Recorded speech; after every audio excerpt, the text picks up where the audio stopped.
film yang lagi hits ini, The Tinder Swindler, karyanya Felicity Morris. Oh, kasih rating 1-6, berani nggak untuk film The Tinder Swindler? 1 sampai 6. Secara keseluruhan film dokumenter Tinder Swindler tuh apa ya? Untuk di plot awal tuh sutradara bisa ngasih hook gitu loh. Iya, ada film bagus tapi ini terlalu bagus gitu kayak. Too good to be true dan it's not true gitu kan. Nah, ini too good to be true. Nah sama, kayak film ini bagus tapi aneh nih. Ini dokumenter tapi kok segini rapinya, segini bagusnya. Oke.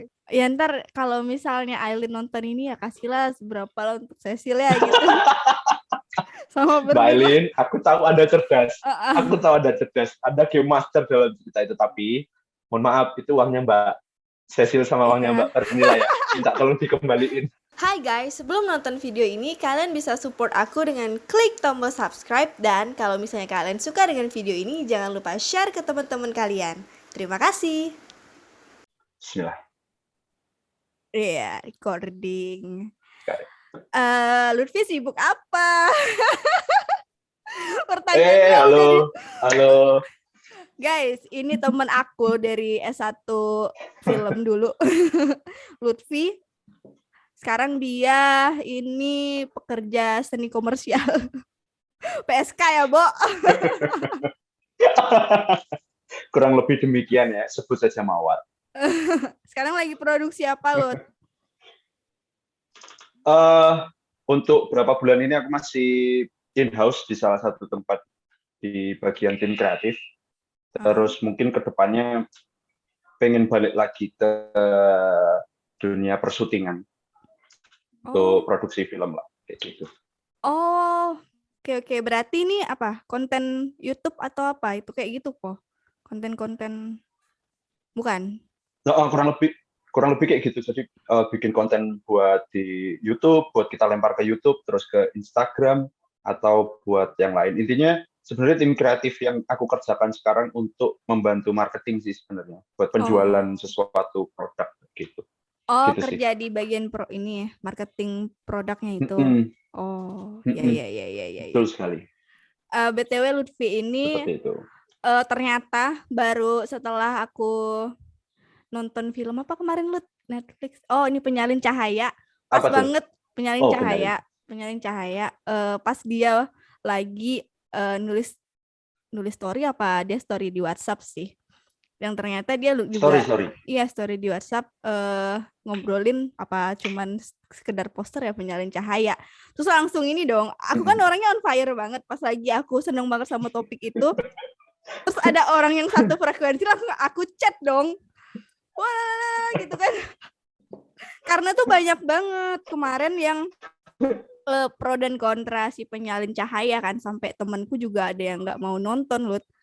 Nggak mau nonton Penyalin Cahaya karena dianggap apa ya, tidak apa sih yang viral di Twitter. Karena ini itu ya salah satu kru di itu ya. Astagfirullah, iya nggak udah diomongin ya kan? Tapi kan udah kemana-mana. Itu maksud saya. Salah satu. Nggak apa-apa, cuman ya jangan julid gitulah. Julid boleh, cuman agak di ini ya, agak di filtering sedikit. Nggak apa-apa julid. Julid is oke, tapi di filtering dikit. Salah satu krunya kebetulan memang. Bedanya ini kan, filmmaker yang indie sama yang industri. Jadi dia agak takut-takut gitu. Gitu. Nanti jadi omongan, guys. Iya. Ntar di sensor gitu.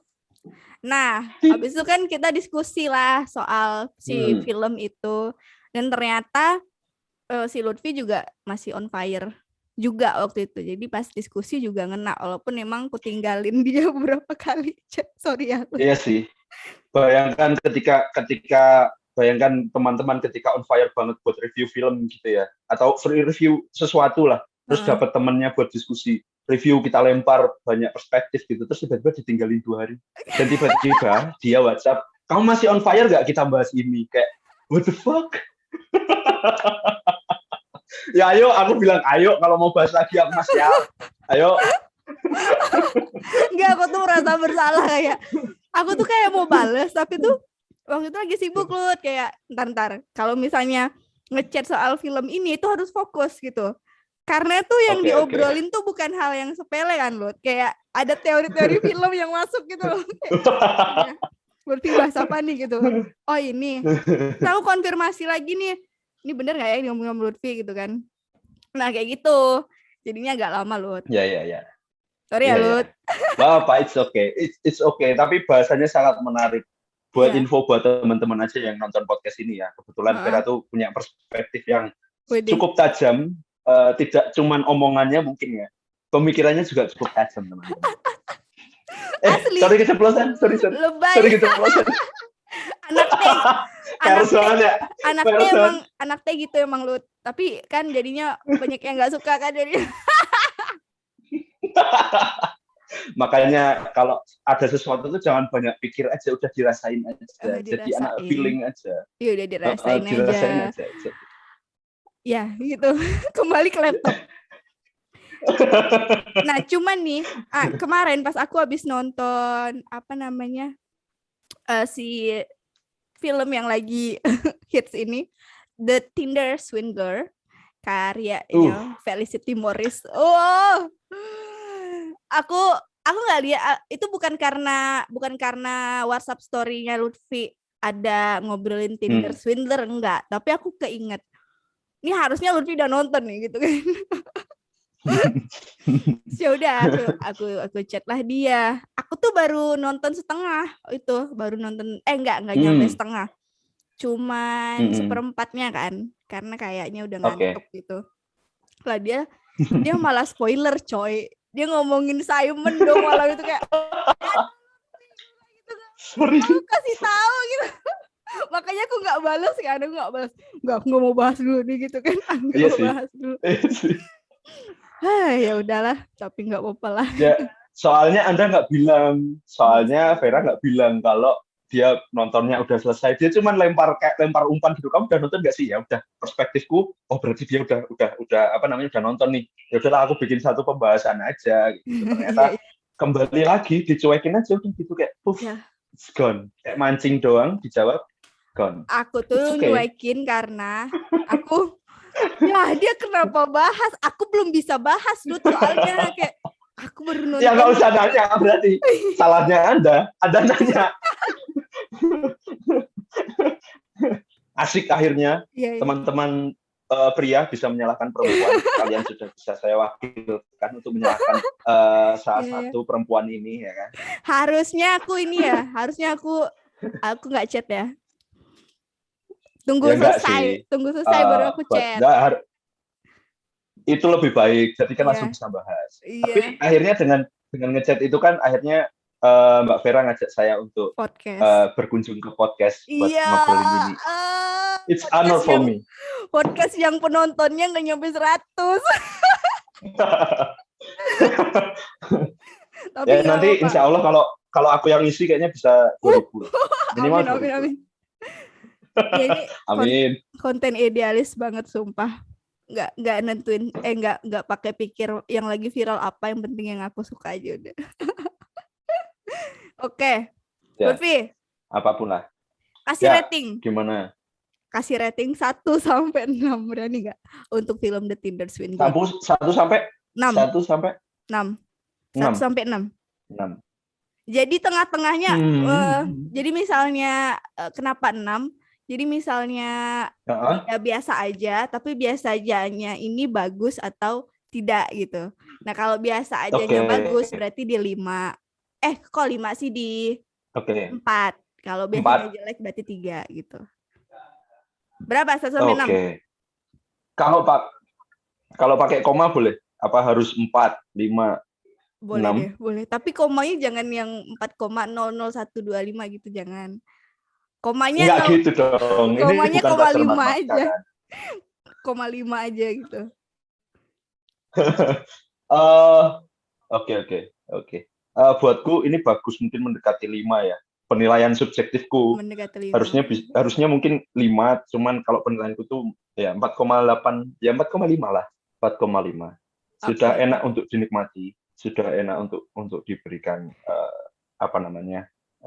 cerita yang enak untuk diikuti gitu loh, ikut gemes Oh. jadi penonton. Iya ya, emang Kayak gitu sih. apa namanya tuh, narasi tuh bener-bener prioritas gitu loh. Mau sinematografinya Betul banget. sejelek enggak sih, yang sesederhana apapun gitu kan. Ya, Kalau narasinya udah enak buat ikutin tuh kayak ya udah enjoy banget nontonnya dan bisa masuk kan kitanya kan. bener, Kamu 1 sampai 6, bener berarti banget. itu berdasarkan cerita. Apa tuh? Kamu berdasarkan cerita. Aku ya betul, ceritanya gimana dia nyusun ceritanya, menurutku enak banget, enak sih. Selain Gitu. cerita apa lu yang paling ini deh yang bisa kamu bilang itu 4,5 gitu, 4,5 ke atas lah mungkin ya, Ya, empat menuju 5. setengah ke atas mendekati 5 lah ya. Uh-uh. Aku sih ngerasanya gimana si filmmakernya ini, entah itu sutradaranya, kameramennya dan lain-lainnya, itu bisa terlibat sampai segitunya. Karena menurutku, kupikir film dokumenter ini tuh kayak ngomongin the past gitu loh, kayak kejadian yang sudah sangat lampau gitu loh.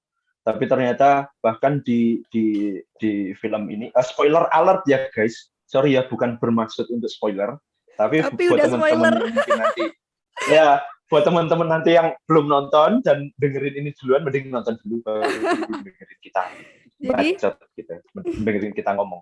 Jadi ternyata udah sedalam itu. bagaimana film kayak gitu loh, maksudnya bisa berinteraksi dengan subjek yang mereka ceritakan, kemudian bahkan dapat footage bener-bener si pelaku selindernya ini loh, si Simonnya itu loh, sampai dapat footage-nya. Aku sih nggak berpikir sampai sejauh itu ya, tapi anjir keren sih bagaimana Iya. mereka berkolaborasi antara filmmaker sama subjek yang ada di cerita itu. Mereka tuh Iya. bener-bener Ngeblend kolaps gitu gitu loh. kan. Solid gitu loh. Bener banget, bener banget, bener Oke. banget. Iya. Itu yang aku rasain sih. Kalau kamu ngasih mendekati 5, aku kasih 5,5. Aduh. Banyak kamu ternyata ya. Coba kenapa kamu kok ngasihnya sebanyak itu? Karena ini ya Lut Kenapa ya. hampir sempurna loh, hampir perfect loh itu. Iya, hampir perfect. Gini loh. Kalau masalah narasi ya aku ngikutin banget. Bahkan nih, Ya, aku kan udah nonton setengahnya kan malam kan. Besok buat ya, nonton keduanya lagi, aku tuh pingin nonton dari awal lagi gitu. Aku pingin nonton dari awal lagi supaya oke. nggak hilang nih memori yang tadi malam udah Ya, nonton gitu kan. Nah, aku ya. nonton ulang lagi juga masih enak banget gitu. Masih enak Oke. banget. Terus itu dari narasi udah oke banget kan. Terus dari ini sinematografi coy, kayak wah, ini dokumenter rasa film fiksi gitu. Nah, Mereka tuh bermain banget loh oke. moodnya. Ya, eh Setiap transisi mau ke scene baru itu enak ya, banget, kayak halus gitu kan, nggak ya, ada yang jumping. Iya nggak sih, nggak ada yang ya. jumping nggak sih? Kayak ya udahlah kita kayak Uh, Mungkin kalau kamu ngomong gitu ya, aku sih tidak menotis itu, yang mana akhirnya mungkin membetulkan omonganmu, oh karena iya ya, aku nggak notice, berarti iya kan karena sangat smooth dari iya satu plot ke plot yang lain gitu loh. Karena iya Pak, menurutku nggak ada yang ganggu sama sekali, parameternya nggak itu ada yang kan ganggu kalau jumping kayak atau gitu. tidak jumping kan parameternya kan kita ke notice nggak nih, kok gini gitu kan? Ya, betul sekali, betul sekali. Itu Heeh. yang bikin eh, apa namanya, akhirnya ngerasa ada yang ganggu gitu loh. Terus salah Heeh. satu gara-gara kamu ngomong itu, aku jadi keinget bagaimana ketika mereka berusaha untuk memvisualkan, mendekatkan penonton kepada real Simon gitu loh. Yang maksudnya kayak shot-shot Tom and Jerry, bikin misterius gitu loh, nggak kelihatan kepalanya. Iya, iya. Si siapa? Si Cecil siapa cewek pertama? Cecil, Cecil pertama ya, Cecil Cecil. atau siapa lah itu? Cecil, Pernila sama Aileen Ya kan? Cecil itu gimana? Ya betul, gimana Cecil waktu ceritain ketemu, terus kemudian si tokoh Simon ini keluar dari lift, Oh, misterius banget gitu loh. iya. Kayak aku jadi penonton ikut penasaran kayak, Heeh. ih mana nih? Oh ternyata ini kayak cuma reka adegan doang gitu Iya loh. itu Tak pikir reka beneran adegan. ada Simonnya main gitu loh. Heeh. Iya Anjir semua keren kayak banget sih. oh my god, kayak Felicity Morris smooth banget mainnya, kayak oh my god. Dia kan sutradara dokumenter ya Lut ya. Kan berarti dia harus banyak banget nih tugasnya dia nih, si Felicity Morris ini. Dia harus tanggung jawab ke narasumber. Dia harus gimana caranya tuh ngebangun moodnya si Cecil, terus si Pernilla, si jurnalis, si Eileen, itu supaya bisa bercerita dengan baik kan, bercerita dengan nyaman, bercerita dengan rileks, dan terstruktur. Betul. Kronologisnya tuh jelas. Aku tuh nonton ini loh, nonton wawancaranya si Felicity Morris sama produsernya film ini. Ya Allah, segitunya ya. Itu sebelum kamu nonton atau setelah nonton kamu lihat itu? Oke. Sesudah. Oke. Sesudah nonton. Terus. Jadi itu aku mikir gini loh, kayak kenapa aku bilang film ini kayak rada ke fiksi dan ini bagus gitu kan penyutradaraannya kan. Si narasumber kan rileks banget tuh pas cerita kan. Ketika dia jatuh cinta, ya udah dia nggak kebawa sama penipuan itu. Siapa tuh? Siapa namanya, Cecil, si Pernilla itu kan. Cecil, Pernilla. Kan dia nggak kebawa tuh kalau yang pas dia awal-awal cerita, oh aku main Tinder apa segala macam. Moodnya si narasumber tuh kayak masih happy banget, kayak cerita dia di kondisi saat itu, bukan kondisi dia sekarang yang masih harus bayar hutang gitu loh. Iya kan, kayak oh my god, paham. Ini gimana caranya dia bisa bikin si ini rileks banget. Itu tidak terlalu terjawab sih di wawancara itu. Cuman memang karena aku tuh nulis loh, sampai setiap scene tuh aku tulis kan, ini scene-nya tentang apa, Anjir, di breakdown ya. Sampai di breakdown plot-plotnya gitu ya. Di breakdown, emang peneliti sekali sih saudari Vera saat ini. Enggak, karena ini kan Lut, aku kan pernah bikin film yang serupa gitu kan. Kayak akhirnya aku lihat ini, ketika kita nge-breakdown Lut, kita tuh bisa lihat tantangannya dia apa jadinya. Oh, paham. Ketika kita nge-breakdown, kita tahu tantangannya dia apa, ketimbang kita cuma nonton doang gitu kan. Dan ternyata benar itu Lut, yang jadi tantangannya dia adalah gimana caranya ngebangun moodnya si narasumber untuk berstorytelling dengan benar kan. Kan mereka udah sering banget ketemu sama si narasumber kan. Sebelum dari syuting itu pasti udah sering banget cerita soal apa namanya, kejadian itu tuh udah berkali-kali. Tapi ketika di set itu bisa terulang lagi tuh kayak, wah keren banget sih ini, kayak wah. Dan produsernya juga ikut andil. Bagaimana kamu menilai bahwa ini itu sutradara dokumenter, tapi bisa direct narasumber supaya kamu udah cerita ke aku, tapi kebetulan ini kamera atau penonton belum tahu nih. Coba dari seperti awal kayak gitu kan. Apalagi kalau misalnya nih Lut, dia udah, ini kasusnya kan 2015 ya. Diangkatnya Cecil itu 2018 kalau nggak salah. Ya. Mungkin teman-teman ada yang ya. Nah, 2018 itu Cecil. Terus kemudian dia itu sempat dipenjara 3 tahun sebelumnya. Berarti sejak mungkin 2012 sampai 2015 dia itu udah berbohong di daerah Israel atau apa, kemudian dia dipenjara 3 tahun, kemudian 2018 lah dia baru move ke itu. Iya. London ya? Di London kan ya? Di London, betul. Pas Cecil lagi kuliah S2, guys. Oh my god, Cecil. Kasihan banget. Iya, aku buka Instagramnya, tapi dia udah happy kok sekarang kayaknya, walaupun masih harus bayar utang. Nggak tahu ya udah lunas atau belum sekarang. Semoga ya. Apa tuh? Utangnya dia, coy.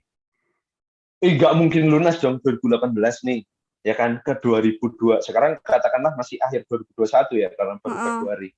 Utangnya dia tuh miliaran loh kalau dirupiahin. Enggak, maksudnya kan. Ya nggak tahu ya dia kerja apa ya. Iya, filmnya kan booming nih loh. Aku nggak tahu ya. Ya. Siapa tahu di sana ada kitabisa.com kan. Mari bantu Cecil Iya. untuk melunasi hutang. Iya, Cecil sama Pernila Masakan. kan. Aku jadi kepo, habis kita rekod untuk podcast ini, coba aku nyari apakah ada founding untuk bantuin si Cecil dan Pernila. Tapi Oke, ini nggak boleh nertawain itu, nggak boleh nertawain. Iya, ya bukan. It's not... Enggak, guys, kita tuh ketawain kitabisa.com-nya kayak mungkin ada di sana. Iya, gitu. iya, iya. Atau menyamakan status quo di sini untuk di sana, itu yang lucu. Ya. Bukan karena mereka berhutang, Betul. enggak. Kita ikut simpati Betul. kok sama mereka. Kita ikut simpati. Betul sekali. Terima kasih sudah diluruskan. Iya gitu. Wow. Ya, itu sih untuk dugaanku kayaknya Cecil itu masih ya mungkin ya dia masih berurusan dengan bagaimana dia mungkin diringankan terhadap cicilan kartu kredit yang dipakai sama Simon itu mungkin. Atau ya syukur alhamdulillah siapa tahu dia dapat rezeki yang melimpah dan semoga itu lebih dimudahkan sama alam semesta untuk Cecil melunasi kreditnya. Soalnya Netflix itu ini kan lagi booming di mana-mana kan, soalnya Indonesia aja trending juga kan si ini Swindler ya, ini. betul. Si Simon. Betul. Di luar juga lagi trending. Gitu. Saya aku minum dulu. Terlalu bersemangat.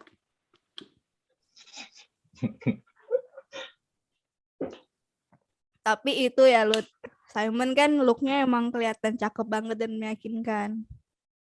Ya, betul sekali. Secara keseluruhan film dokumenter Tinder Swindler tuh apa ya? Untuk di plot awal tuh sutradara bisa ngasih hook gitu loh. Istilahnya kayak apa nih? Aku tuh jadi kepo gitu sebagai penonton. Apa nih yang akhirnya ngikutin durasi. Akhirnya aku tahu ada plotnya si Cecil, kemudian ketemulah cewek baru si Pernila, dan kemudian nanti ada lagi cewek baru di akhir. Aku ngerasa kayak anjir, ceritanya bagaimana si filmmaker itu bisa menyusun plot-plot yang ada antar mereka. Tapi sebenarnya kalau dijadiin linear jajar kan bisa tuh. Tapi dia kayak nyembunyiin. Dia tuh kayak menyembunyikan informasi.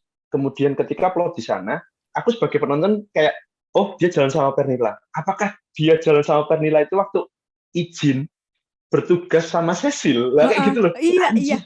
Timeline-nya tuh, wah, tapi keren gitu banget. Kan? Dia bisa nyusun apa? Ya gitu kejadian betul. Nah, menariknya adalah itu kejadian sesungguhnya memang kayak gitu. Tapi si pembuat filmnya, si sutradaranya itu ngajak penonton buat mikir, tidak menjelaskan ruang spasial, tidak menjelaskan waktu secara gamblang ke penonton gitu loh. Jadi banyak karena surprise. Susunan shotnya, betul, karena banyak susunan shotnya, susunan plotnya, akhirnya penonton kayak nyambungin puzzle gitu loh. Terus akhirnya kayak jawabannya di sini. Dan itu yang nagih buatku ketika nonton Tinder Swindler gitu loh. Itu sih. Dan yang paling nagih ketika cewek terakhir. I like mbaknya. Aileen. Lut, ini tuh mirip sama film ini loh. Kalau dari secara ini ya dokumenter, kamu tahu Don't Fuck with the Cat nggak? Aku dengar katanya filmmakernya sama nih, sutradaranya sama. Cuman aku belum nonton Don't Fuck with the Cat. Itulah. Cuy, iya ya sama ya. Ya kalau emang sama, ntar aku kok lupa sih cari sutradaranya ini Don't Fuck with the Cat. Don't Fuck. Setauku filmmakernya itu sama. With the Cat, ntar ya. Coba. With the Cat direct. Enggak, beda cuy. Ini Mark Lewis. Oh, beda. Beda. Beda. Produsernya Felicity Morris juga. Iya.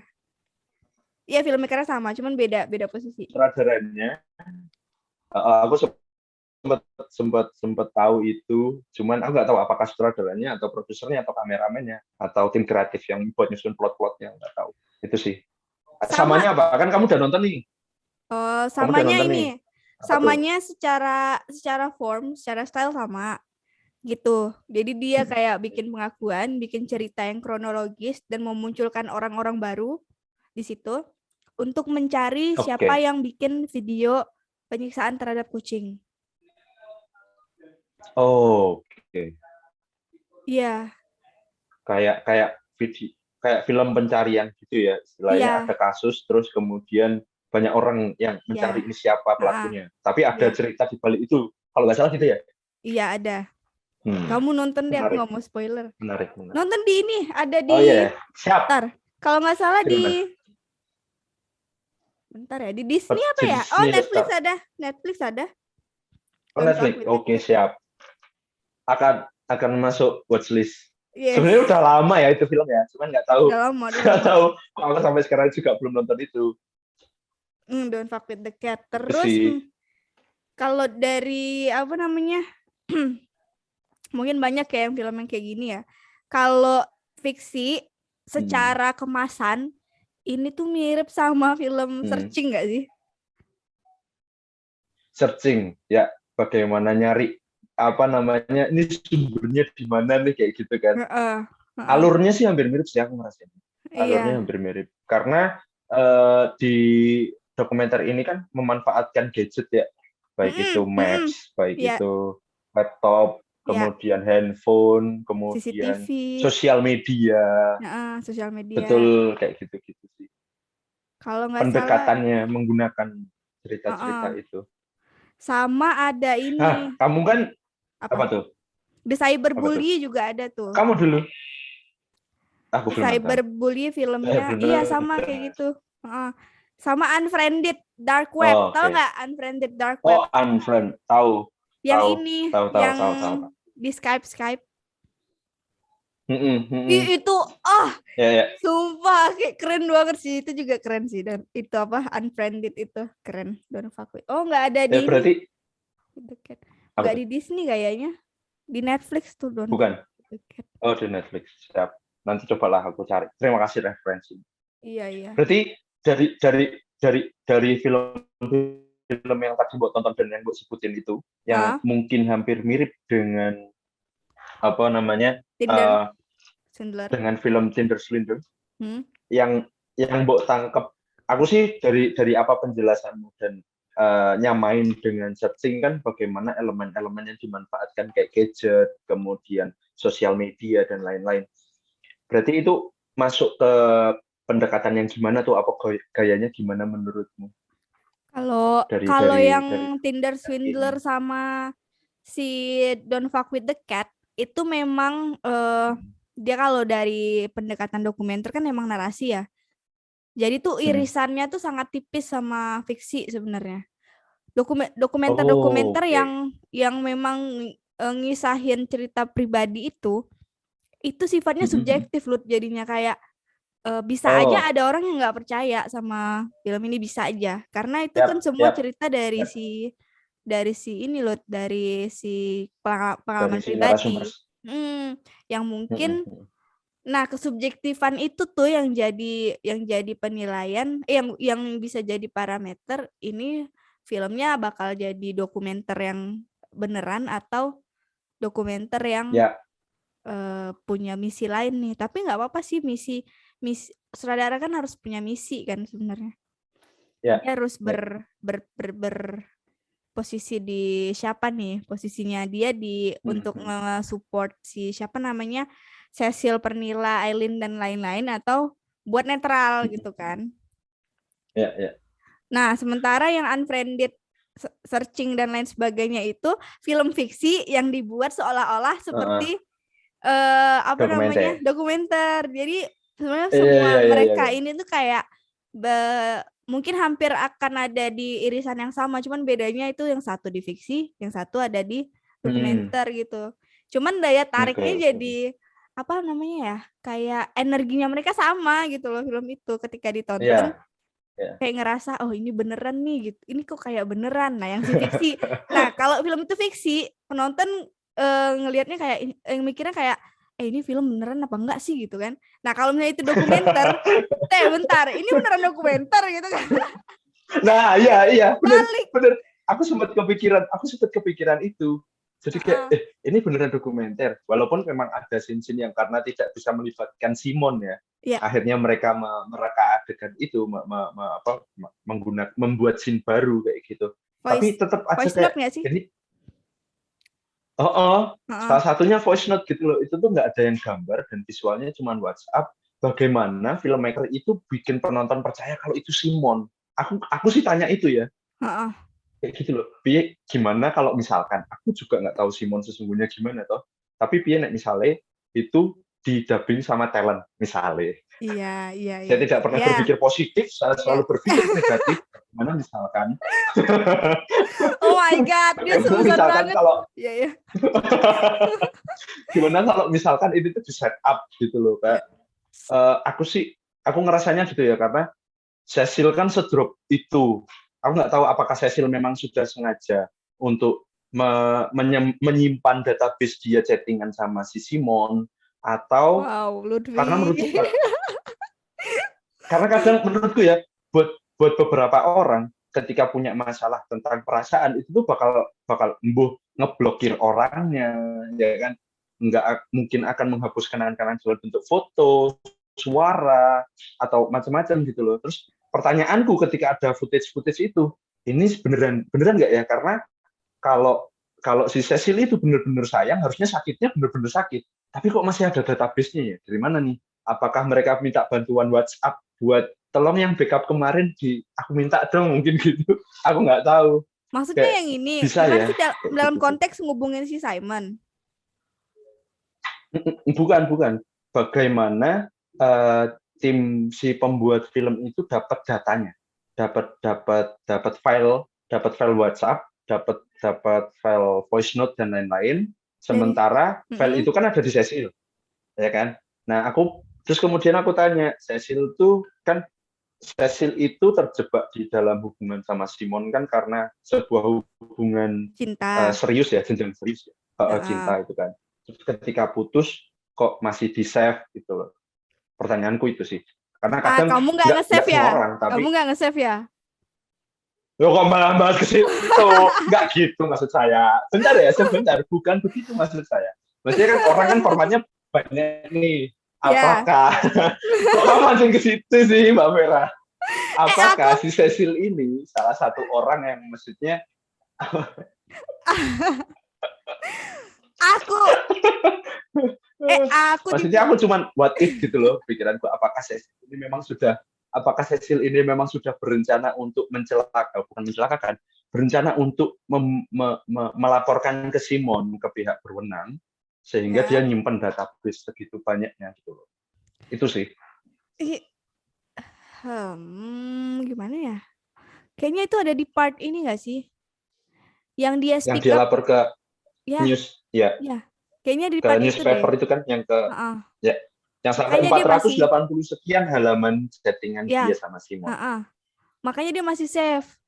Karena dia nggak pingin kayak daripada dia nggak bisa ngebalikin kerugian dia, tapi setidaknya dia bisa menyetop pergerakan si Simon ini kan. Ya. Makanya dia bisa buka itu. Kayaknya itu di jawabannya. Enggak, aku masih nge-save kok. No. Ini chat mantan. Iya, tapi kan ini kan narasumbernya bukan Vera atau Lutfi. Sorry, ini narasumbernya adalah Cecil, 1, 2 adalah Pernila, yang ketiga adalah siapa? Elin. Oke. Selain subjek ini, tolong jangan dibahas. Kita kan sedang bahas film. Oke. Gitu ya. Oke. Mantap. Oke. Vera, siap. Enggak, kamu soalnya pakai pengalaman pribadi kamu untuk ngebandingin sama si Cecil. Ya enggak, itu kan konsep mirroring kalau di psikologi ya. Maksudnya aku juga manusia. Bisa aja pakai keilmuan untuk nutupin itu. Enggak. Sorry. Di psikologi, for your information guys, di psikologi ada namanya konsep mirroring. Jadi melihat orang itu dari apa? Maksudnya kita sama-sama manusia. Ketika kamu ngerasa tersinggung tak gituin, sehingga aku mikir jangan tak gituin, nanti dia tersinggung. Ya itu konsep mirroring gitu loh. Tapi kan ini Lut. Apa? Kamu tuh kok masing-masing sih, heran anjing. Lanjut. Apa kamu tuh? Yuk lanjut kembali ke laptop.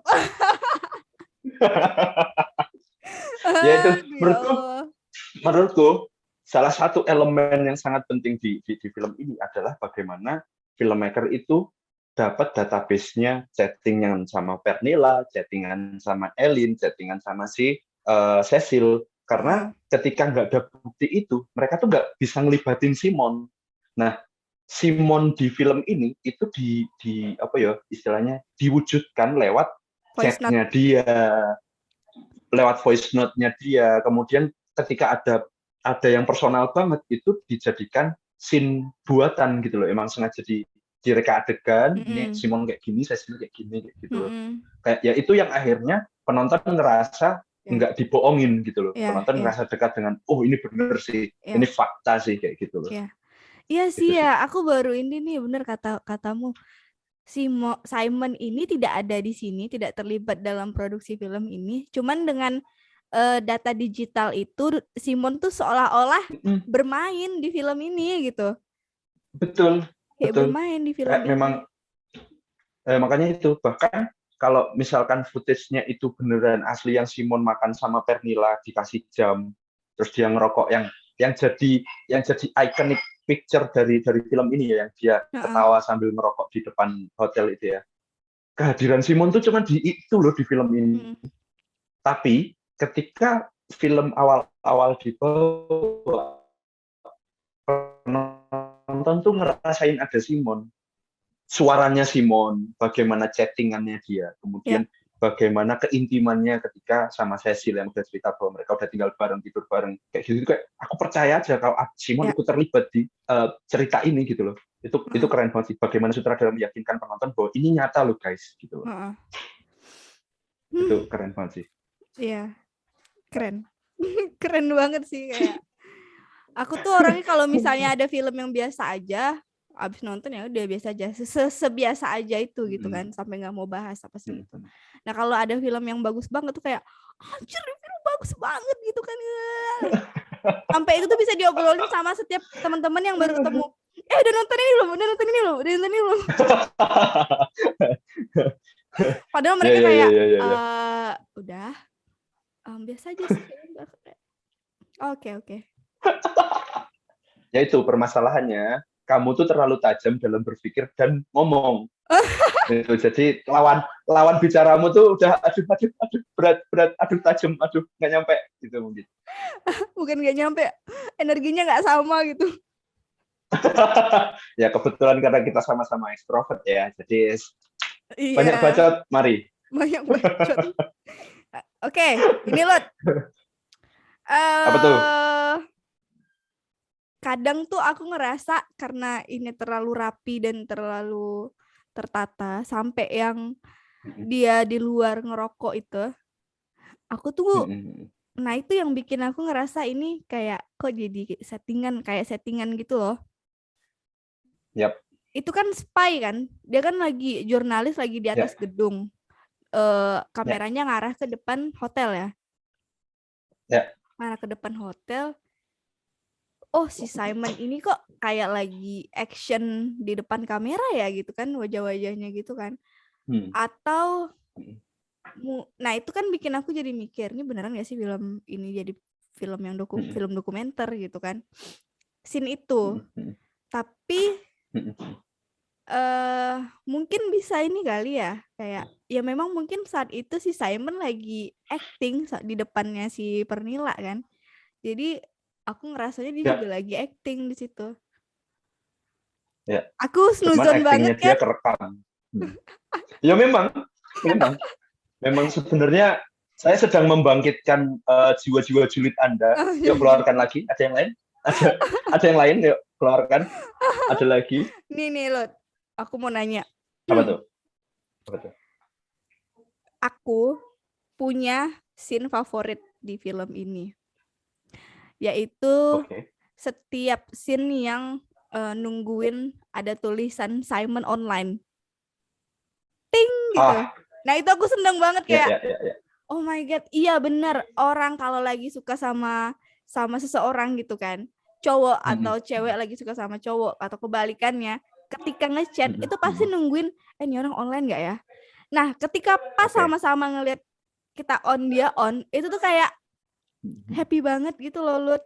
Dan itu tuh divisualisasikan di situ kayak, oh iya bener ya kayak gini rasanya si Cecil itu nungguin si Simon online. Nah itu tuh berasa Lut. Nah itu scene favorit aku. Yang pertama. Scene Oke, favorit oke. kedua adalah ketika Aileen cerita apa namanya? Kalau dia tuh jual pakaiannya si Simon. Aduh, spoiler.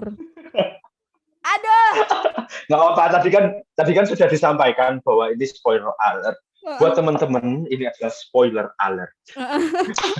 Nah itu jadi Ini semua isinya spoiler. Spoiler semua. Nggak bisa ngebahas Semuanya film tuh nggak nggak ada reviewnya ngebahasin nih. itu nggak bisa. Ya, makanya nggak bisa. Selanjutnya aja udah cuekin. Iya gitu. Terus dia cerita dia jualin pakaiannya si Simon ini, dan terakhir dia tuh ketawa kayak kan ada notifikasi masuk tuh, centing. Ini Ya, ada yang beli nih gitu kan, kayak oh my god ini lucu banget scene-nya gitu. Aku punya 2 scene favorit. Kalau kamu ada nggak scene yang bikin kamu terngiang-ngiang di film ini? Ya. Oke. Sorry, sebelum respon itu aku ngerespon yang statementmu yang barusan, yang ngerasa kayak ini filmnya sangat tersusun rapi. Ya itu sih yang buat aku ngerasa kalau itu yang buat aku ngasih penilaian 4,8. Kenapa nggak menyentuh 5? Karena justru karena ini terlalu tersusun rapi, aku ngerasa nih kayak ini ada sesuatu yang ada plot yang mereka buat supaya ini terstruktur. Mungkin awalnya nggak terstruktur, cuman plotnya ini kayak hilang gitu loh. Akhirnya mereka harus menghadirkan plot itu dengan apa aku nggak tahu. Entah Simonnya atau mungkin entah ceritanya. Itu yang membuat aku it's too perfect gitu loh. Ini terlalu bagus buat film. Iya, ada film bagus tapi ini terlalu bagus gitu kayak. Too good to be true dan it's not true gitu kan. Nah, ini too good to be true. Istilahnya kayak gini, kayak perspektifku, Simon orang kaya, tapi aneh nih, kaya kenapa? Nah, kayak gitu loh. Nah, sama, kayak film ini bagus, tapi aneh nih, ini dokumenter, tapi kok segini rapinya, segini bagusnya. Oke. Ngerti kan? Bisa. Itu yang buat aku, kayaknya 5 terlalu bagus lah. Filmnya udah bagus, penilaiannya jangan terlalu bagus. Nanti nggak besar kepala. Kayak gitu. Tapi dia terus udah lama di Netflix, coy. Apa? Udah tajir berarti mereka. Oh iya sih. Penilaian udah kayak juga ya. Ya udahlah gitu. Tapi Nggak penting apa. ya. Kita siapa anjir? Kita siapa? Kamu siapa? Kayak aku komen tuh sangat berdampak gitu loh. Itu sih. Terus untuk scene yang sangat ku suka mungkin scene yang sangat ku suka itu bagaimana Ellen mempermainkan perasaannya Simon. Jadi aku suka plot penokohannya gitu loh. Kayak ini ada 3 subjek. Dan 3 subjek ini cara berpandangnya beda semua loh. Yang satu tuh lapor ke polisi, ya kan? Yang mana ya mungkin karena nominalnya dia gede banget ya, sampai $200,000 ya. Iya. Yang mana kalau dirupiahkan bisa 2 miliaran. 250, ya sekitar segitulah. Nah, sementara yang kedua si siapa tuh? Yang kedua siapa namanya? Aku lupa. Pernilla ya. Nah, yang Pernilla itu 40 ribuan dolar, yang ketiga nggak tahu. Nah, plotnya mereka tuh kayak saling lengkapin gitu loh. Yang satu punya pola pikir harus dilaporin dan dia harus masuk penjara dan lain-lain. Kemudian yang kedua Pernilla itu harus berusaha untuk ngembaliin duitnya sebanyak 45 ribu dolar. Kemudian yang terakhir kayak, oke, kamu udah ngelakuin itu, kamu harus ngerasain ini. Nah, ini kayak menurutku ini yang paling punch banget di film ini. Yang Ellen itu bagaimana dia, maksudnya menurutku Simon itu mau di penjara pun nggak bakal tobat. Tapi perasaan dia yang anxiety lah, mungkin overthinking, nggak pegang baju mewah, nggak pegang barang berharga mewah, yang mana dia nggak bisa tidur di hotel, itu jadi kenangan yang paling buruk dalam hidupnya dia, ketimbang masuk penjara. Aku sih mikirnya, anjing, dia mempermainkan perasaannya. Wow, kamu adalah game master di ceritanya Simon, anjing, keren banget. Aku paling suka tuh bagian itu. Pasti MBTI-nya dia T deh itu. Dia feeling plus T. Kok bisa? Tapi dia pinter loh, kayak aku tuh nungguin kapan ya si Cecil sama Pernilla ini punya taktik untuk ngebohongin si Simon, karena sebenarnya tiga-tiganya itu Cecil, Pernilla sama Aileen tuh kan sama-sama ngabarin si Simon kalau ada berita buruk soal Simon kan. Nah, itu aku kayak aduh geblek, ngapain dikasih tahu si Simon kalau ada berita jelek, harusnya dia confirm dulu ke jurnalis itu ceritanya gimana. Dia save dulu, dia keep. Nanti dia cari tahu di Simonnya kan, bla bla bla bla-nya. Jadi kayak ya udah dia keep dulu data di sini, terus dia searching deh nih Simon gimana gitu. Tapi nggak tahu sih, itu soalnya pacar ya, Bo. Orang yang dipercaya. Iya. Iya, makanya.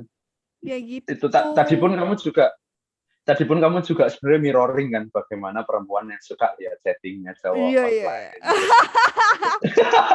Kamu kan menceritakan dirimu gimana, emang gitu ya? Emang Vera gitu ya, nungguin chattingannya dia online ting, nunggu online ting gitu.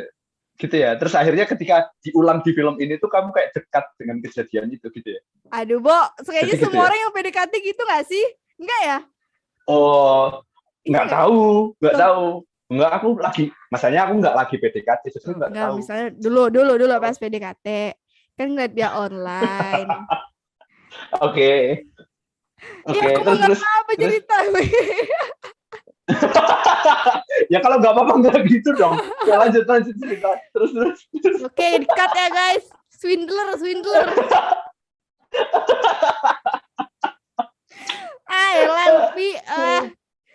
Ya itu aku ngerasa di bagaimana si Ellen itu bener-bener pengen ngasih pengalaman yang paling buruk, dan dia tuh kayak game master gitu loh misalnya dia punya plan.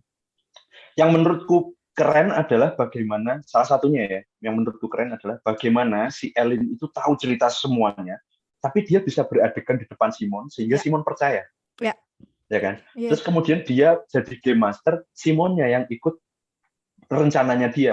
Akhirnya dia ke ke desa tempat Simon sembunyi, ya kan? Terus kemudian aku sih berpikir dia perempuan yang paling sehat dalam berpikir di alur ceritanya. Bukan berarti yang lain itu, mungkin yang lain karena terpengaruh dengan pikiran yang lain. Masalahnya nggak cuma Simon istilahnya. Turbulence ya, si Cecil ini. Mereka orangnya turbulence. Ya, betul.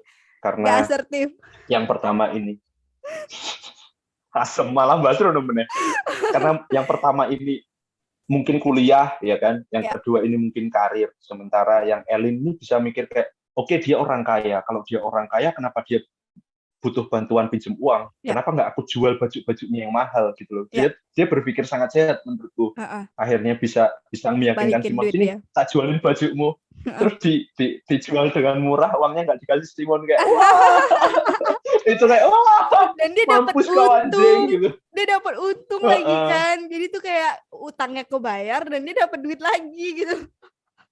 Betul. Dan sebenarnya kalau timelinenya kamu sambungin, uang Simon beli baju itu kan uangnya Cecil. Iya, Cuk. Iya ya. Waktu dia di Thailand beli Louis Vuitton atau apalah itu. Terus kemudian dijual sama Cecil. Sama Cecil sama Ellen. Nah itu coy, aku tuh sempat kepikiran itu lu pas nonton kan. Ini si Aileen bagi-bagi duit nggak ya sama si Cecil sama Pernilla? Nah, I don't know. Tidak tahu saya. Harusnya itu dikasih tahu, atau itu cuma pertanyaan orang-orang yang aneh aja ya nanya ini tuh. Aku pikiran loh kayak. Ya menurutku, aku sama kepikiran itu, karena Simon bisa beli barang-barang itu karena nipu sebelumnya. Kan alurnya gitu loh. Dia punya target karena ada korban. Terus dia punya target baru, ada korban lagi. Nah, ketika Aileen di sini, berarti kan korbannya antara si Cecil sama si Pernilla. Nah, ketika dia jual ini, berarti kan baju yang dipakai Simon yang di sini dijual dia, itu kan uangnya Pernilla sama uangnya Cecil. Iya, ada bisa. Iya dong, logikanya gitu dong. Iya. Aduh. Ya ntar kalau misalnya Aileen nonton ini ya kasihlah seberapa lah untuk Cecil ya gitu. Sama Mbak Aileen, aku tahu Anda cerdas. Ada game master dalam cerita itu, tapi mohon maaf, itu uangnya Mbak Cecil sama uangnya Mbak Pernilla ya. Minta tolong dikembaliin. Lut, tapi ya Lut ya. Misalnya nih, orang yang harga jualnya si baju itu jadi mahal loh sekarang. Karena habis dipakai sama Simon. Atau malah yang beli jadi ini ya? Bener juga. Atau yang beli jadi males bener ya? juga, bisa jadi.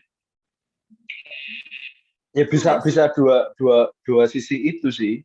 Bisa dua sisi itu karena Tinder Slindernya naik, terus mereka kayak jual museum ini loh guys. Penipu ulung yang pakai baju ini terus dari museum gitu juga. Mungkin bisa gitu juga, gitu sih. Tapi aku mau tanya kamu dong.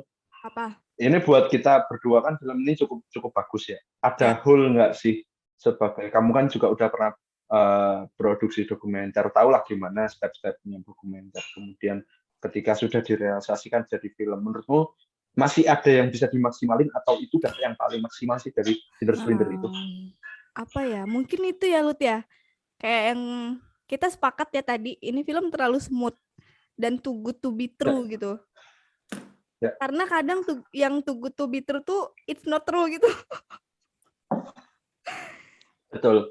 Apa cuman kita doang nih yang mikir kayak gini karena kita pernah bikin film. Jadi mikirnya kayak gitu. Ya. Nggak tahu yang lain bisa jadi gimana. Ya. Bisa jadi kayak gitu. Tapi kamu sendiri apa kalau tuh? Aku ya gini ya. Apakah yang bagian itunya? Sebenarnya untuk memaksimalkan yang mana, aku ngelihat semua aspeknya di sini tuh kayak jalan gitu loh, Lut. Ini film tuh udah dibantu sama fakta bahwa dia dokumenter, jadi semua orang percaya kan jadinya. Terus pengemasan mereka secara sinematografi, editing, apa lain sebagainya itu kayak udah ya kan profesional lah, Bo, masuk Netflix kan, apalagi kan si Felicity Morris juga udah pernah bikin film yang sebelum-sebelumnya lagi kayak apa namanya tuh Don't Fuck With The Cat yang memang seperti ini. Mungkin udah makanannya dia, Lut, ini. Udah makanannya dia. Mungkin kalau misalnya masalah hole-hole tadi yang kamu bilang itu mungkin itu ya. Kayak ini too good to be true gitu. Iya. Ya berarti sama kan tulisannya kayak anjir ini terlalu perfect sih. Iya. Terlalu perfect banget buatku terlalu perfect. Tapi ya ini hiburan. Film ini sangat film Tinder Slinder itu sangat menghibur buat bentuk film dokumenter yang sangat buat penonton jadi pengen tahu lanjutan ceritanya gimana, kenapa bisa kayak gitu sih. Terus menurutmu sebagai perspektif, aku mau tanya, menurutmu sebagai perspektif perempuan ya, ketika ada cowok katakanlah kamu dideketin cowok terus cowok itu ganteng gitu ya kayak Simon lah, dia ganteng kemudian dia cukup pintar, terus pemahamannya banyak, kayak Simon kan terlihat pemahamannya banyak, dia bisa ngobrol sama calon S2 gitu kan berarti pemahaman dia banyak hal nggak mungkin yang dia cetek gitu loh. Terus kemudian dia terlihat kaya dari bagaimana dia berpakaian, bagaimana dia memiliki kendaraan. Kamu akan luluh kayak Cecil gitu nggak? Wah, gimana ya? Alarm gitu loh, film itu jadi alarm untuk semua wanita ya sebenarnya. Good looking itu emang bisa membuat semuanya jadi kok kamu ketawa sih? Aku nggak ketawa. Emang good looking tuh punya nilai plus, punya nilai plus, Wak. Jadi kayak itu kan buat first impression. Cowok, itu di note ya. Lo nggak, cowok juga gitu kan? Cowok juga gitu kan ke cewek kan? Enggak juga. Gini ya, Lut. Aku ayo klarifikasi. Gini ya, aku tuh ada pernah dengar orang ngomong gini. Aku disclaimer, aku tidak merasa aku cantik loh ini, karena aku memang tidak cantik. Oke. Nah, ada orang pernah ngomong, nggak tahu siapa, cuman pasti kalian sering dengar juga, cakep itu nasib, good looking itu pilihan. So nggak ada yang sebenarnya tuh yang benar-benar semua orang tuh bisa berusaha untuk bisa tampil good gitu. Tapi kan goodnya orang nih kan parameternya beda-beda, Lut. Goodnya kamu gimana, goodnya aku gimana, goodnya siapa gimana. Jadi sebenarnya tidak ada yang mutlak cakep sebenarnya. Tidak ada yang mutlak cakep, tidak ada yang mutlak jelek, tidak ada yang mutlak good looking juga gitu kan. Ya. Karena penilaiannya subjektif kan, setiap orang akan beda-beda tuh. Iya, ya kan? Gitu. Ya. Nah, tapi kan maksudnya aku tanya spesifik ke kamu nih, misalkan ada cowok. Aku tuh udah muterin ke sana kan, dibalikin lagi ke sini. Lah aku paham kamu sedang memutar-muter itu. Karena pernyataanmu tuh nggak jawab sama sekali Iya loh, iya Be. iya iya iya iya iya iya. Iya. Nggak menjawab. Coba ulang Gimana kalau pertanyaannya. misalkan, Mm-mm. suatu ketika Vera atau teman-teman perempuan yang dengerin ini dideketin sama cowok tuh, Ha-ah. yang mana dia cakep, dia terlihat tertarik sama kalian, sama kamu, gitu kan. Terus kemudian dia terlihat cukup secara material punya tuh, gitu loh. Nah, buat perempuan tuh gimana sih? Apakah merasa masa depannya aman atau Ya. seneng banget atau gimana sih Ya. gitu? Perspektif cewek sih gitu sih. Ya Allah, semoga kita semua dilindungi dari makhluk-makhluk fake ya Allah, amin. Amin, amin. Iya gitu loh. Sebenarnya ya, kalau kalau aku pribadi ya, ngelihat cowok yang seperfect itu aku takut sih sebenarnya. Seperfect itu takut. Takut banget. Ganteng, cara berpakaiannya bagus, dia smart, duit ada, ngobrolnya bagus. Itu tuh good to be true juga. Oke. Kalau Next aku sih, info. aku langsung cut sih kayaknya. Kalau aku ya. Kecuali gini Loh, loh. tapi kan kecuali betul. Kecuali gini loh, dia awalnya tidak seperfect itu, tapi pas jalan bareng sama aku ternyata dia upgrade dan dia jadi seperfect Oke. itu. Nah itu mah nggak ditinggalin kayak gitu, karena udah tahu prosesnya Oke. gitu loh. Ternyata dia yang Berarti ninggalin kalau aku. ya ampun, Aduh, apakah itu barusan pengalaman pribadi? loh, Halo. sumuk guys. Nah, berarti berarti berarti penjelasanmu barusan kan istilahnya nemenin dari nol, ya kan? Cuman kalau nol terus ya tetap ditinggalin kan? Aduh, Lah kan daripada udah jadi 10 gitu jadi kan bahas penjelasanmu tentang daripada preferensi. loh enggak bahas preferensi, maksudnya ini kan kejadian yang umum, Ya. maksudnya Tinder Swindler itu kan untuk ngasih tahu nih ke cewek-cewek, ke penonton cewek khususnya ya, kalau misalkan ada cowok kayak gini harusnya kalian coba lebih detail nih, enggak Ya. yang cuman oke dia Oh, ganteng, oke dia kaya, ya. oke dia ini gitu loh maksudku. Nah, Guys, aku main Tinder, aku main Bumble, dan aku sempat ngedate beberapa kali sebenarnya. Ya. harus banget dikasih tahu ya. Iya, ini kan Oke. ngobrolin Tinder Swindler kan. Ya, Nah, ya. kejadian Cecil Pernila sama si Elin ini memang mungkin sangat mungkin terjadi di orang-orang atau di wanita-wanita yang menggunakan aplikasi dating gini kan untuk ketemuan sama orang. Jangan karena app dating, yang ketemu di Facebook aja ada yang diculik atau diapain kan, dihabisin atau Ya, diapain. betul. Nah, bisa seperti itu. Betul. Berarti kan inti dari Betul. masalahnya tuh bukan dating apps-nya, Bo. Tapi ada sistem kepercayaan dari diri manusia itu yang harus dibenerin tuh. Ini orang asing Ya, loh. Ini orang asing. Oke lah dia swipe right. betul.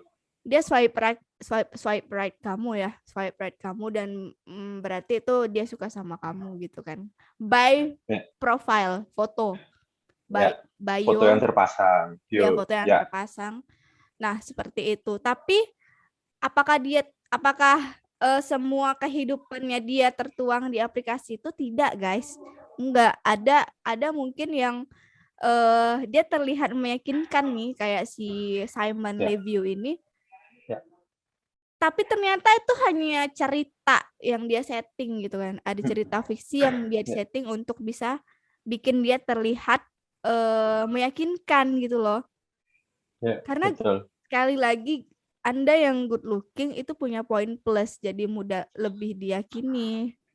Ya nggak sih, Bo? Ya. Kalau misalnya ini benar banget. Enggak cuma good looking, sorry.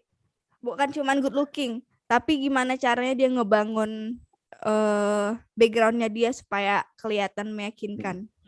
Sekarang tuh banyak loh tutorial di YouTube gimana cara meyakinkan orang, gimana cara eye contact, public speaking harus dilatih. Jadi komunikasi sama orang sekarang udah bisa disetting.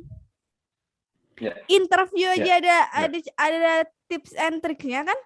Tips, yang mana itu ngobrol sama orang asing yang berusaha untuk kenal kita, kayak gitu kan. Nah, harusnya kita juga belajar itu tuh, gimana caranya untuk mengetahui apakah dia ini beneran lagi real atau lagi fake gitu kan. Ya, Nah, benar. tips untuk yang Tinder ya atau Bumble. Suhu nih ya, kayak udah centang biru gitu loh di aplikasi. Enggak, Bo. Aku tuh orangnya stalking banget. Nah, ini kalian itu sekarang data-data manusia. Data-data manusia di bumi tuh udah tersedia di sosmed, udah tersedia di Google, udah tersedia di LinkedIn apa segala macam. Kalau mau ketemu sama orang asing, baik itu dating ataupun sekedar temen doang, kayaknya emang tahap pertama sebelum ketemu itu cari tahu lah orang ini nih siapa gitu kan. Cari tahu orang ini siapa. Sampai ke kakek neneknya. Buset. Sampai weton nggak? Weton juga. Weton harus nggak? Dia suka makan apa, hobi dia apa gitu. Majikur. Kok horor banget ya kayak detektif. Cuman mau ngobrol doang tuh. Bisa, Wak. Aku tuh sampai bisa mendeteksi selingkuhannya temenku tuh. Aku tuh emang stalker sejati, Wak. Sumpah. Aku tuh bisa kayak mind blowing. Terus lanjut. Aduh, ini bahaya nggak sih untuk reputasi aku? Cuman ini kan info ya. Misalnya aku lagi suka sama orang gitu kan. Aku tuh bisa cari datanya dia. Misalnya IG-nya dia nggak cukup, aku tuh bisa cari di Facebook, aku bisa cari di Twitter. Bahkan dia yang nggak apa namanya tuh nggak ngasih tahu ini adeknya, nggak ngasih tahu ini kakaknya. Aku tuh bisa cari tahu sendiri ini adeknya siapa. Sampai segitunya, adeknya kuliah di mana, sekarang kegiatannya apa, kayak oh my god, itu tuh tersedia guys di Google, tersedia di Instagram. Apalagi sekarang semua orang tuh pada upload story. Jadi kayak kesehariannya tuh udah ada. Nah, itu cuman sebagai apa ya? Pengetahuan awal sih. Sisanya udah ngobrol. Kadang apa yang ada di sosmed juga nggak real banget kan. Kamu main Tinder nggak? Nah, Tinder sempat main aku, kemudian apa ya, ngerasain bagaimana berinteraksi sama orang baru. Maksudnya orang baru yang benar-benar asing gitu loh. Istilahnya kalau teman kampus, teman komunitas, teman ketemu di tempat itu kan real ya. Sementara kayak Tinder itu tuh kayak kamu suka fisiknya, kamu suka fotonya, swipe, terus match, terus chatting. Terus tiba-tiba chattingnya tuh kayak kayak lompat gitu loh, belum ketemu, belum apa, tapi kok chattingnya bisa jauh banget ya, kayak orang kenal nih, kayak gitu loh rasanya. Bahkan sampai tiba-tiba ketemu yuk, kopi darat yuk, kayak gitu loh. Aku takut buat aku personal, aku malah wedi karena kayak ngelompatin tahapan-tahapan gitu loh. Kayak tiba-tiba chatting, terus chattingnya sedekat itu, terus ketemu yuk, anjing. Aku harusnya kan biasanya kan cowok yang berusaha untuk kopdar, tapi ketika aku mencoba untuk main Tinder pada waktu itu, ternyata banyak cewek juga yang ingin lebih kenal dekat sama cowok gitu loh. Nggak hanya stigma bahwa cowok yang ngajak cewek, bahkan dipakai aplikasi itu banyak loh cewek yang pengen ngajak ketemu cowok gitu loh. Karena pernah ngalamin, terus kemudian karena aku ngerasa takut, akhirnya nggak jadi. Kok kamu notisnya di situ ya? Terus habis itu udah terus nyobain untuk apa? Pakai Bumble. Terus pakai Bumble, kejadiannya juga sama. Ternyata teman-teman yang ada di Tinder, yang ada di Bumble, mereka tuh kayaknya memang butuh, mereka tuh concern pakai aplikasi itu untuk ngobrol sesuatu yang deket. Jadi ketika udah match, kayak ngobrolnya tuh jam aja. Kayak tiba-tiba nggak ada tahapan-tahapan kenal, nggak ada tahapan-tahapan apa, mereka tuh kayak kamu orang mana sih, ini sih itu, tiba-tiba ini oh berarti dekat sini ya, ketemu yuk, anjing cepet itu gitu loh. Oh iya itu bedanya main di Tinder di Pontianak sama di Jogja guys. Aku kemarin sempet main satu minggu yang di Jogja, di Pontianak atau di Jogja? Di Jogja aku main kan. Oh, dua-duanya main. Oke. Sebenarnya kalau di Jogja itu preferensi cowok-cowoknya jadi tambah banyak tuh. Dan emang kota mahasiswa ya, Wak. Jadi emang pada produktif. Jadi kelihatannya tuh bagus-bagus gitu anak-anaknya. Dan banyak yang secara keren foto emang banyak yang keren kan. Foto yang terpampang. Yoi bro. Nah, ada orang yang tiba-tiba udah match. Kalau Bumble kan cewek duluan ya yang ngechat ya. Ya, betul. Udah yuk aku cuman ngomong hai gitu kan. Yuk kita langsung ngopi aja, ngapain harus chat-chat lagi gitu kan. Ya kan? God. Iya, aku kayak itu takut, sumpah takut kayak kayak ih ngapain gitu kan, kayak belum tanya-tanya udah langsung ngopi gitu kan. Ya udah aku tantang Lut, aku tantang. Ya udah nih aku lagi di sini sama teman-temanku. Dia tuh mengira aku takut. Kira aku takut. Ya kalau aku sendiri takut lah. Terus aku posisinya lagi di Raminten Kitchen kan, lagi di Raminten Kitchen sama teman aku. Sama Ditya, Cuk. Sama Ditya. Astaga. Buset, dunia sempit. Iya, sama dia mah orangnya act of service banget. Wah, aku ke situ tuh kayak iya, dia penolong banget kan anaknya. Nah, nyampe lah di Raminten Kitchen itu, dia ngechat kan, ayo kita ketemuan gini gitu kan. Ih nggak mau lah gitu, aku bilang gitu kan. Terus dia bilang, ih kenapa kamu takut ya, aku nggak ngapa-ngapain kok, katanya gitu. Oh ya udah kamu ke Raminten Kitchen aja nih, aku lagi sama teman-temanku di sini, berani nggak, aku bilang gitu. Astaga. Nggak berani dong. Ya itu sih. Unmatch. Itu sih yang buat aku ya, memang teman-teman yang pakai aplikasi itu ya, baik itu Tinder, baik itu Bumble, atau mungkin aplikasi-aplikasi yang lain, mana memang aplikasi itu ditunjukkan buat teman-teman yang pengen nyari pasangan. Nah, tapi orang kan nggak sama ya, mesti nggak yang formatnya tuh tahu manners gitu loh. Nggak semua orang tuh tahu manners. Ya, akhirnya ketika match, ya udah berarti dia suka sama aku. Padahal dia tertarik sama fotomu, belum tahu pribadimu sama sekali. Terus tiba-tiba kayak langsung secara percaya diri, yuk kita ketemu yuk, apa malah buat aku sih horor. Buat aku horor sih, kayak horor aja. Nggak kebayang bisa interaksi sama orang yang benar-benar nggak kenal, cuman tahu fotonya dia menarik. Karena horornya tuh kayak dua sisi gitu loh, antara dia yang tidak sesuai atau judgement yang kena ke kita. Kayak dua sisi gitu loh. Yang penting kenal dulu, ketika ngerasa konteksnya udah dapet, barulah ngobrol. Gitu sih. Ya mungkin buat teman-teman yang main Tinder, yang main apa namanya Bumble, ya itu tuh kayak hutan gitu loh guys. Banyak fauna, banyak ini di situ. Tapi jangan berharap kamu menemukan satu mawar. Mengibaratkan kayak manusia susah, jadi kayak binatang. Ya memang kayak mereka tuh liar untuk swipe gitu loh. Kayak lapar kayak. Iya. Apalagi kalau di kota-kota besar ya, Lut, kayak Jogja, Jakarta, Bandung, Semarang, Surabaya. Pilihannya pasti banyak, tapi sebenarnya kalau dipikir-pikir main Tinder di kota-kota besar itu serem juga, Wak. Kayak kita nggak ada, apalagi untuk perantau ya, kayak kita nggak ada backingan keluarga nih di sini, terus untuk ngobrol, untuk bisa ketemuan, ya kalau bisa ya jangan sendiri gitu, bikin settingan. Akhirnya mereka setting gimana caranya itu aku tetap bisa nyaman ketemu sama si orang ini, tapi mereka ada di meja sebelah, mereka nungguin. Dan jangan sampai mau pulang, ini untuk meeting pertama, jangan sampai mau pulang diantar sama dia atau kamu nganter dia gitu. Karena itu sangat tidak aman, walaupun kalian mungkin udah mulai percaya gitu ya sama si satu frekuensi lah atau apalah. Iya.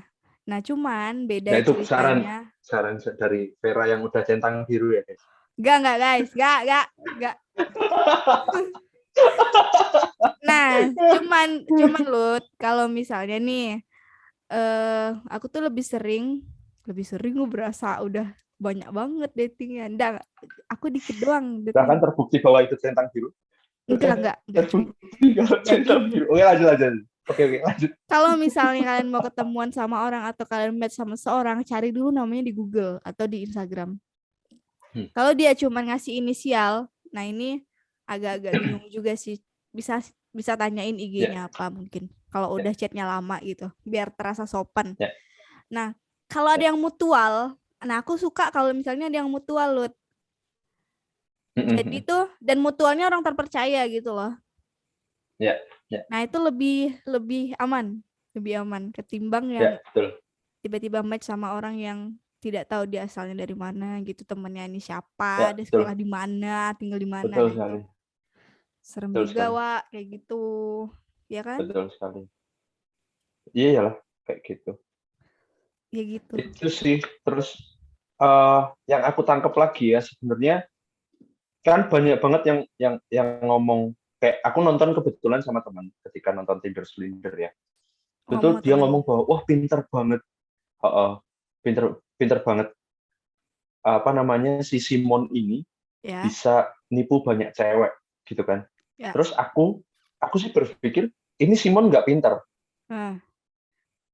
Kamu dia cuma terbiasa aja. Kamu balikin ceweknya yang bego gitu. No. Bukan konteks bahwa Simon pintar kemudian ceweknya bodoh. Cuman pada konteks itu ketika diskusi sama temanku, Simon sangar banget ya. Bisa menipu, bisa membuat cerita. Bisa kayak bikin alasan A, ketika alasan nggak kena dia punya alasan B. Kayak gitu-gitu terus tuh loh. Kayak kepintaran Simon dalam memanipulasi ceritanya. Terus aku ngomong sama temanku, aku nggak setuju ketika Simon ini cerdas atau Simon ini pintar. Menurutku Simon terbiasa untuk berbohong. Karena apa? Karena buatku kan di dokumenter itu juga dijelasin bagaimana Simon pernah dipenjara dulu karena dia menipu. Berarti dia pernah gagal loh. Dia pernah gagal. Dia pernah tertangkap. Tapi pinternya dia adalah dia belajar dari kesalahan. Terus dia ngupgrade cara dia menipu. Bahkan dia menipu ke Cecil, menipu ke siapa namanya? Menipu ke siapa tuh? Kedua. Pernila, yang kedua. susah namanya. Pernila ya, emang nggak dekat aja sih. Cecil, Pernila sama Elin. Elin itu kayak itu pun divisualkan dalam film dokumenter itu tuh caranya Simon untuk membohongi perempuannya tuh caranya sama. Menurutku tidak ada kecerdasan di situ. Dia hanya cuma terbiasa untuk membuat kebohongan dengan cara itu gitu loh. Jadi akhirnya pakai cara ini. Dia hanya terbiasa menggunakan metode itu. Cuma dia repetisi ratusan kali sehingga dia terbiasa. Template, Wak, namanya. Dia manusia tertemplate emang. Ya, itu maksudku. Dia nggak cerdas. Menurutku dia nggak cerdas. Karena dia cuman belajar dari kesalahan, terus dia pakai satu metode, tapi metodenya terus diulang gitu terus. Itu sih menurutku. Dan sekarang dia sedang mencoba untuk menipu semua penonton Tinder Swindler dengan membuat bio. Coba lihat deh, buka Instagramnya dia. Namanya Anyelo_RR. Aku nggak sekepo itu sih. Sorry ya, kan aku emang stalking parah, Wak, orangnya. Parah, orangnya kepoan banget. Ngeri. Enggak, itu tuh untuk siapa namanya siapa? Anyelo ANYELO_RR. RR. Ya. Yang udah centang biru ya? Iya, kamu lihat deh. Dia itu bikin hashtag The Homeless King. My enemies are after me, send money to save me. My enemies are after me, send money. After me, send money. Bajigur. Dan dia tulis Netflix actor. Supaya orang-orang tuh berpikir bahwa dia di situ tuh sebagai aktor, Wak, bukan sebagai seorang dia gitu. Pelaku. Gila kan? Bukan pelaku. Nah ini dia. Anjing. Tinggal dia nunggu. Udah terbiasa sih. Dia udah terbiasa dituduh, dia udah terbiasa ketahuan, dia udah terbiasa terus akhirnya ya ini kebiasaan dia aja yang diulang-ulang. Benar. Itu sih. Terus menurutmu ketika Simon sudah ditangkap ini dengan hukuman 15 bulan penjara, worth it nggak sih? Untuk film segini dikorban si Cecil jadi korban dan mungkin banyak perempuan yang tidak diceritakan jadi korban dan hukumannya cuma 15 bulan penjara. Itulah dia, Wak. Aku kan sempat nyari-nyari kemarin kan. Jadi memang yang dia lakukan ini bukan penipuan, oh aku bakal janjiin kamu, aku akan bayar sekian juta setelah kamu masukin dana segini gitu kan. Dan ada tanda tangan hitam di atas putih. Itu penipuan yang beneran, penipuan fisik. Nah, penipuan yang dia gunakan ini namanya tuh penipuan emosional namanya, dan itu tuh sulit dibuktikan karena dia karena dia tuh menggunakan perasaan orang ini yang memang sebenarnya saat itu Cecil, Pernilla sama si Aileen mungkin dia memang ingin meminjamkan uangnya. Dia memang ingin meminjamkan uangnya dan dia percaya bahwa si Simon ini akan mengembalikan uangnya. Nah, itu yang tidak bisa dibuktikan di pengadilan tuh loh. Akhirnya si Simon bisa ngomong, ini cuma masalah teman dan teman yang punya hutang aja kok. Ini masalah internal kami kayak gitu. Jadi nggak bisa dihukum yang berat, Wah, kayak gitu. Pinternya dia tuh di situ celahnya. Ada nama skemanya nih. Wede, namanya skema Ponzi. Ponzi. Apa tuh? Skema Ponzi ini biasa dipakai di MLM, Wak. Anjir. Kok MLM sih? Anjir. Misalnya orang umum. Investasi bodong tuh loh. Iya. Dia akan menggunakan dana. Yang baru-baru